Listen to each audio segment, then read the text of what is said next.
To Seat of Tranquility. I am Steven Reid. You're used to seeing me, I would guess, if you watch the UK Connection alongside Pete and Simon there, but this is me on my own. Now, before we get started, let's do all those things that Pete asks you to do. Hit the like button. There's t-shirts, there's merch, there's a Ko-Fi page, there's a cameo. Pete does cameo. He'd like to go, hi, if you ask him nicely. Do you know, that kind of thing. So go do all of that. Do it now. We'll maybe do it at the end, but do it at some point, okay? So yes, this is my first solo show. What's compelled me to do that? Well, everybody knows that I like a bit of the Wildhearts, okay? So they've got a new album out. This is the band's 11th studio album. There are other unofficial things and things along the way, but in terms of official studio albums, this is the band's 11th, and it's called, it's not very catchy, Satanic Rites of the Wildhearts. Okay, now this is an album that, for me personally, as a long-time fan, raises almost as many questions as it answers. So, apologies. This might be a little long compared to an awful lot of the reviews on the channel. I'll try and keep it short. It's not a strong point of mine. So let's break the rules. Okay, usually Pete likes to show you things. I'm not going to do that. I'm going to talk about the music first, and hopefully you'll realise that there's a reason for that. So let's talk about the music on the Satanic Rites of the Wildhearts. Okay, now if you've never come across them before, they're a hard band to pigeonhole because they are rock, they're metal, there's a bit of punk, they're quite progressive in some of the way they put things together. There's a whole load of stuff going on. If you haven't heard them, please give them a go at any point in the catalogue. But they're a great band. So this album it's got 10 tracks. CD comes with 11. Okay, there's a bonus track on here that's not on the vinyl releases of the album. And it opens with a song called Eventually. It's kind of, it's a well-placed song. It's a bit of fan service here, I would suggest, because this is the Wildhearts. That's what we're doing here. We're very much playing the strengths. There's multiple parts. There's 1,000 riffs, vocal harmonies. It's aggressive, but there's a soaring chorus. There's always that payoff with the Wildhearts. On one hand, it's maybe a bit of a scrapbook of the Wildhearts' greatest hits kind of jammed into 6 minutes. But at the same time, it's really, really good because, well, those greatest hits are kind of fantastic. It kind of takes me to the band's debut album, Earth versus the Wildhearts, and that really has been much mooted in the build-up to the release of this new record. That's kind of what we're trying to do. This is like the son of that album, or the next progression of that album, even though they're decades apart, and there's been an awful lot in between. So as a way of billing that and selling it, it definitely does that right up front. It's also bloody good, to be fair. It's a really good song. Although you kind of hear that Ginger's voice has aged a little bit, but I mean, we all have, so you can't really argue too much with that. His harsher vocals are a little hoarser, for want of a better turn of phrase. Song 2 is called Scared of Glass. It kind of refines that model from track 1. We're kind of dialing things in a little bit. It's a kind of rock pop song. It's dialing the complexity, but it's still really intense. The heavier sections are kind of out and out Wildhearts.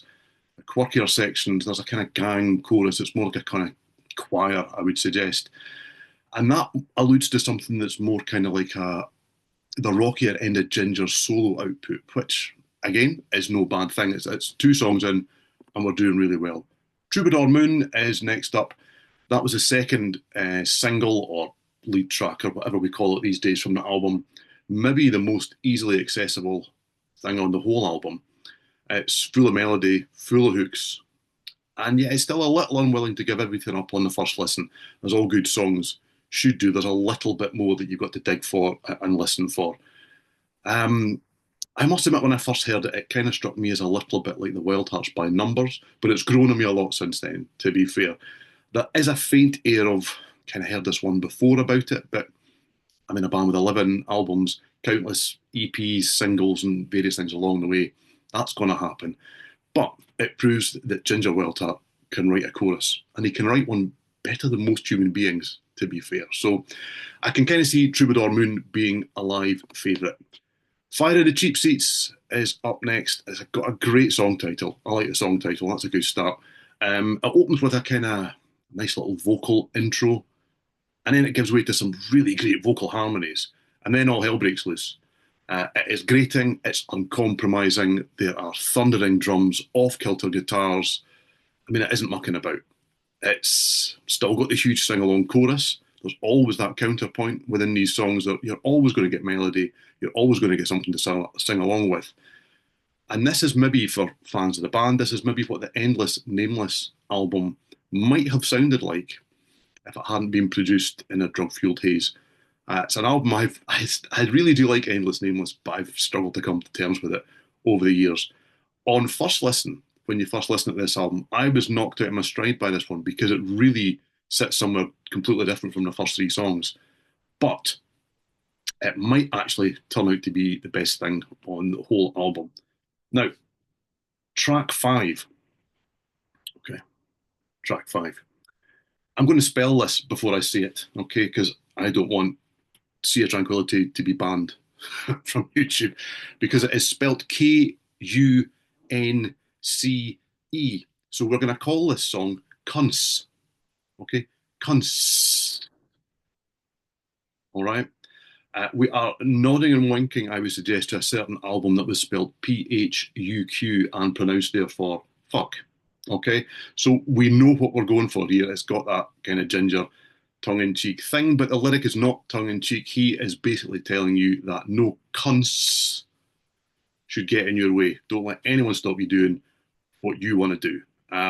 It's a bit like the Stiff Little Fingers, I would suggest, turned up to the max. There's a real punk ethos about this song, as you would expect, with that ethos behind the lyric. It's a really strong bit of shenanigans going on here. It really does. It sticks in your head. There's a cardiac, so it's kind of feeling the middle eight. Those two things shouldn't go together. They definitely do. It really works. It's really good. I would just suggest that you don't go singing cunts to your grandma. That's my little bit of advice for you.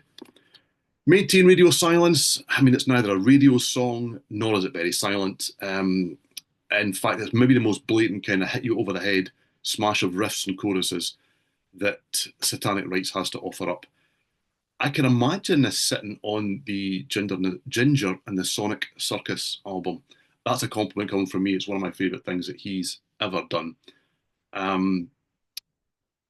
It didn't hit me hard first time round, maybe even second or third time round. I'm probably on listen, I don't know, 8, 9, 10, something like that with the album. And yet again, this is one of these ones that initially I thought, yeah, and it's turned out to be an absolute winner. It's just so good, such a winner, so good. Blue Moon over Brinkburn is the next track. Not easy to say. Easier for me to say than winner, not winger, winner. The full throttle pace of this song is fantastic. It's a sing-along, great vocals, and there's nice little stinging guitar licks, which I really like. Reminds me in many ways of the EPs that the band released before the debut album. I can imagine this sitting alongside things like Turning American or Nothing Ever Changes But the Shoes. And it's a nod to the past. But in some ways, it hasn't clicked with me. It seems, I mean, the Wildhearts love the Beatles. There's no doubt about that. And it's one of those, the Wildhearts does the Beatles kind of songs. It's just not one of the best ones for me personally. It's not bad, but it's not one I'm going to go back to as much as maybe everything else on the album, to be fair. Then you get Hurt People, Hurt People. And it's one of those Ginger lyrics that is just honest and open and from the heart. The guy has never shied away from his fights and issue with mental health. And it's about that. But he's kind of turned the lyric around. He's kind of tried to make it less about him and more about trying to suggest that anybody else that is going through those kind of issues, you know, if he can come through it, you can come through it, is the message behind the song, and maybe stronger and maybe as a more positive force than you would ever possibly believe. It's a really positive song, very uplifting. It's got a very different feel to the rest of the album. It's less aggressive, it's less distorted, it's less angry. You would think a song like this could be very angry, but it's not about that. It's not about angst. And yet, it's maybe one of the most kind of standout songs on the whole album. It's got subtle melodies, ringing, clean guitars, and the vocals are just really heartfelt, really good. It should fall flat compared to everything else on the album, and it really doesn't. It's actually a bit of a triumph, to be fair. Then you get I'll Be Your Monster. That was the third single from the album, and it's big and it's bold and it's straight to the point. It's got, as you would expect, chanting vocals in the chorus. It rattles along at real pace.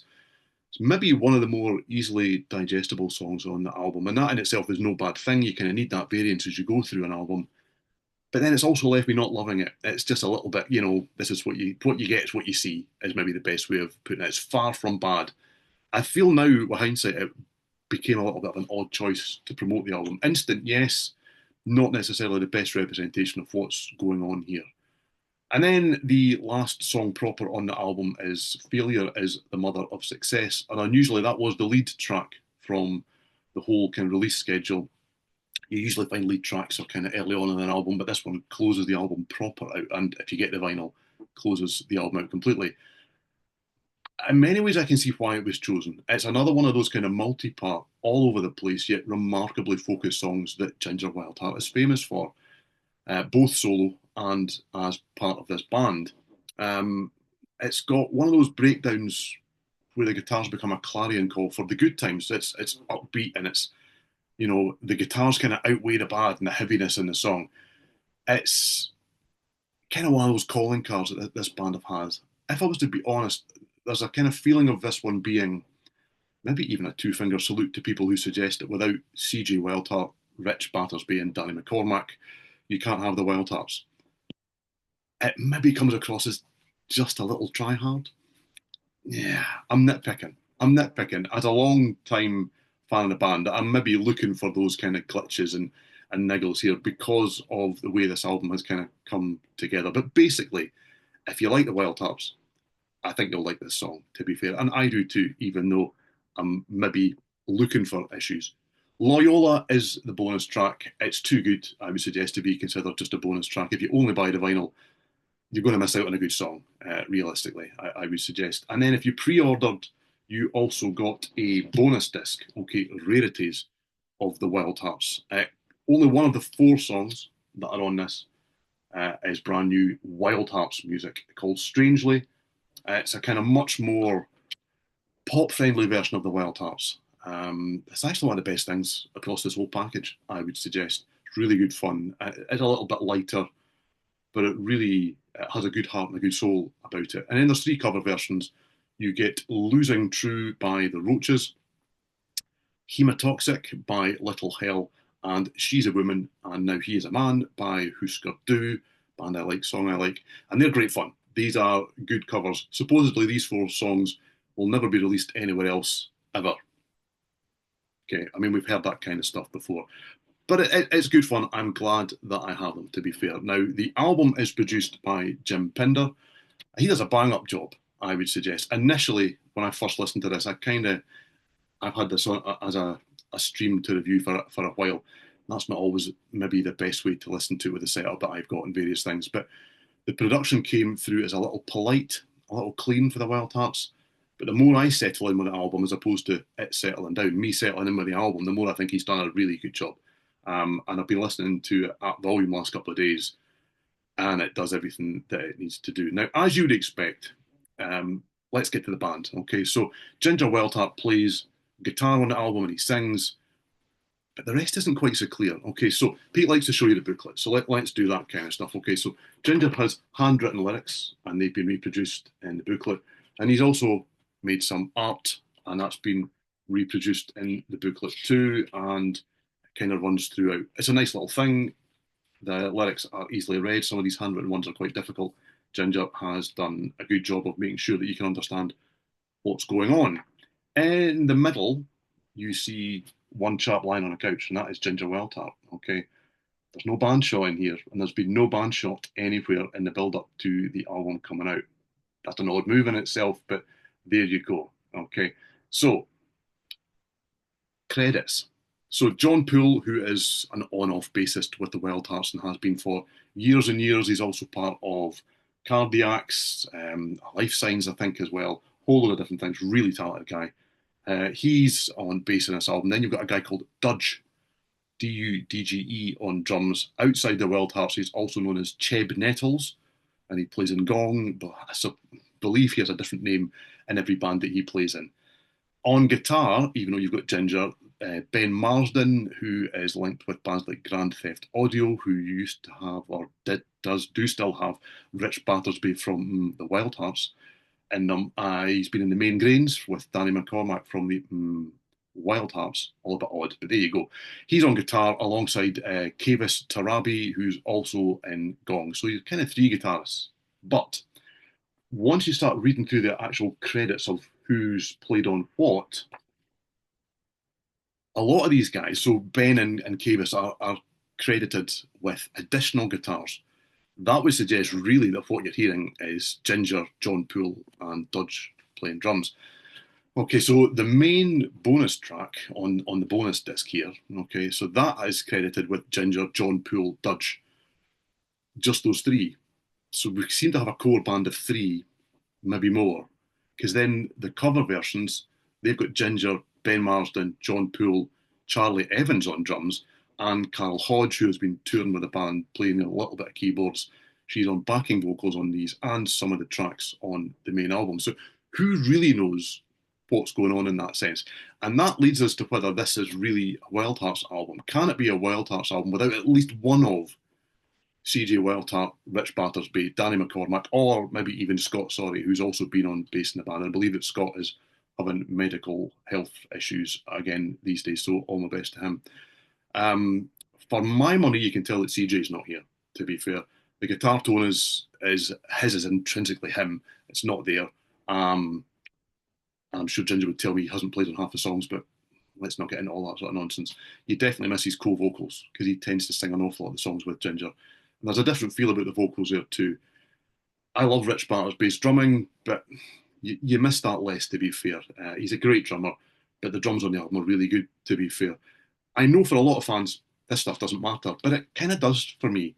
On the UK Connection recently, we kind of spoke about band lineups. We did a Van Halen show, and then myself and Simon did reviews of Uriah Heep playing live and April Wine playing live. And we spoke about, do you care that it's not the real lineup? And I admitted at that point I'm a hypocrite because it matters to me with the Wildhearts because they've always felt like a gang, and they've always kind of been my gang. And now the gang's not there. This realistically is kind of a solo project. It's a Ginger Wildheart solo project. Now, considering that he already has a really, really good solo career, and at the last count, just short of, I think, I don't know, 3,000 other bands. I mean, I made that up clearly, but there's a lot. He's done a lot. Is there a need to call this the Wildhearts? Well, I guess at the risk of being unkind, the amount of press, reviews, tickets sold for gigs, album sales, I would guess, in the pre-sale, that'll answer that question. And who am I to suggest that he shouldn't do that? Do you know? The original lineup don't get on, or the original-ish lineup. Let's not get too deep into that either. But the four guys that a lot of people view as the Wildhearts, they don't get on particularly well as a group. So it's easy to see why we've ended up where we are. But it's made me a little uncomfortable, certainly in the build-up. So is this a Wildhearts album? Well, in all honesty, it probably sounds more intrinsically, obviously, and intentionally like a Wildhearts album than the last two that the band put out. That's my take on it. You listen to this album and it's boom, it's the Wildhearts. There's no doubt about that. It's been billed, as I say, as a kind of follow-up or a brother or whatever you want to look at it, a spiritual follow-up to the debut album, okay? And you can see what we're trying to do here. We're definitely trying to mirror the kind of feel of the look and all this kind of stuff. It doesn't sound like this. The brief glimpses, it kind of sounds like Earth versus the Wildheart, but it really doesn't. It doesn't meet that brief, and that's what was spoken about in the build-up. However, there are elements from that album. There are elements from the earlier EPs, which is something I've touched on too. There's quite a lot of links, I would suggest, with the self-titled album, The Wildhearts, or the White Album, as some people kind of call it. In many ways, it's a whistle-stop tour of the band's, I would say, best moments, and excluding the last two or three. And I think that's probably, there's a purpose behind that. But there you go, it's an interesting thing. Cards on the table, okay, we're getting to the end, we're getting to scores and all that kind of stuff. I wanted to dislike this album. That's the truth of the matter, because I love this band. I love this band. And this really isn't this band anymore. It's not. But hey, do you know, we are where we are. And you've got to put your your hand on it and just say, do I like it or do I not? It's really good. It's really, really good. Um, it's probably the best form that Ginger has been in for a long time, I would suggest. If nothing else, this project has lit a fire under him, and it's really good. I'm very impressed. And as I say, I went in really skeptical. Not just skeptical, I went in actually anti this, to be honest with you. I really, really like it. It's going way beyond my expectations. And if I'm going to score it, I'm going to score it 4 out of 5. But I tend to find with nearly everything that the Wildhearts have done over the years that I really like them when I first hear them, and then I really like them.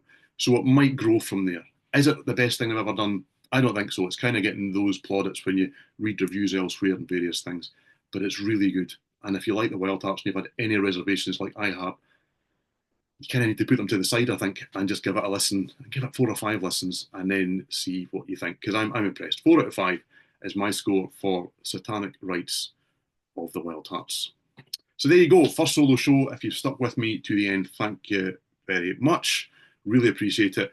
As always, there's loads of content on the channel, lots of different things. Prog, diffusion, watch 4Fusion Friday, everybody. Everything, we do everything here. Rock, metal, Sabbath shows, the whole lot. You know the drill. Thanks very much for watching, and I will speak to you soon.